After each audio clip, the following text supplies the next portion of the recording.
Olá, eu sou o subtenente de Almeida, da Polícia Militar, da Reserva Remunerada, agora, e estamos aqui com muito carinho, com muita alegria, felicidade, no programa Ação e Cidadania na Comunidade, na mensagem do dia. Um grande prazer a gente estar juntinho aqui, para poder passar uma mensagem de amor, de paz e de esperança. Vamos lá? Você sabe qual é a diferença do joio e do trigo? Você já parou para ver qual é a diferença de ambos? Vamos lá? Em certo momento, na plantação do trigo, existe o joio junto. E em determinado tempo dessa plantação, os dois são parecidíssimos. Porque se você olhar para a plantação, você vai ver feixes em pé, verdes. Um verde bonito. Só que não existe fruto em nenhum deles. O trigo ainda não foi formado. E fica difícil você discernir o que é joio e o que é trigo. Não dá.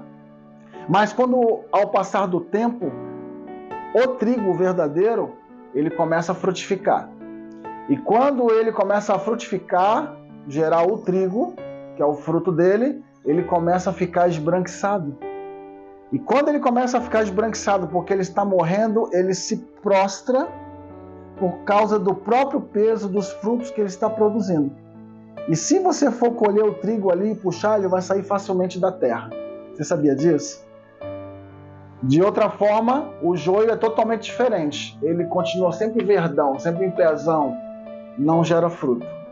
Nenhum. Mas ele continua sempre verde, vivão, vivo, verde. E se você for tentar arrancar ele da terra, ele está tão vivo ali, enraizado, que é muito difícil arrancar ele da terra, diferentemente do trigo.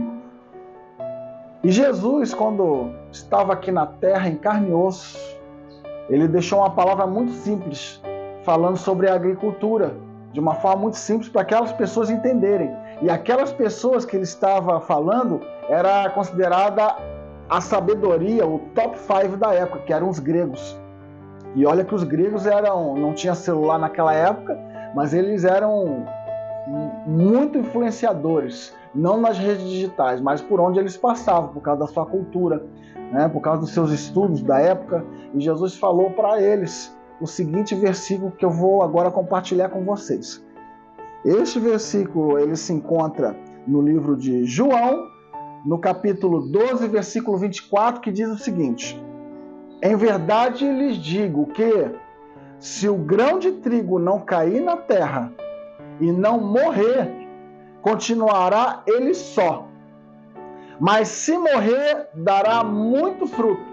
Então Jesus justamente está falando de duas qualidades. Tá? Ele está falando do joio e do trigo. Porque o joio, já falamos antes, que ele não produz nada e ele fica vivo, ele não morre. Já o trigo, ele morre quando gera frutos. É maravilhoso isso.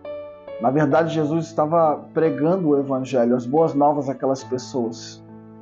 Aquelas pessoas sábias, mas que não iam entender se Jesus não falasse em forma de parábola, usando a agricultura, que era algo muito comum na época.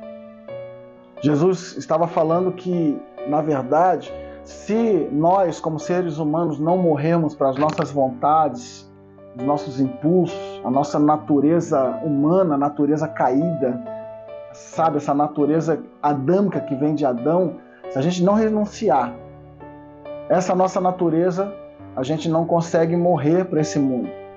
Mas para que a gente venha a ser alcançado pelo Espírito Santo de Deus, pelo favor de Deus, nós temos que morrer para nós mesmos e confiar em Deus para receber o Espírito Santo, nos renunciar aos nossos impulsos, renunciar quando a gente tem que abrir mão do que é nosso para ajudar uma pessoa, para considerar as pessoas acima de nós.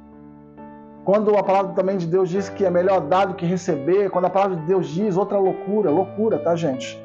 Que nós temos que perdoar aquele que nos tem ofendido.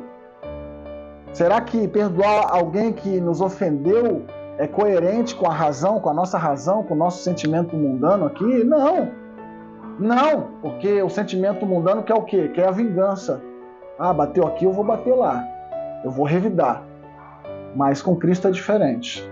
E nós conseguimos fazer conforme a palavra, quando nós temos o Espírito Santo.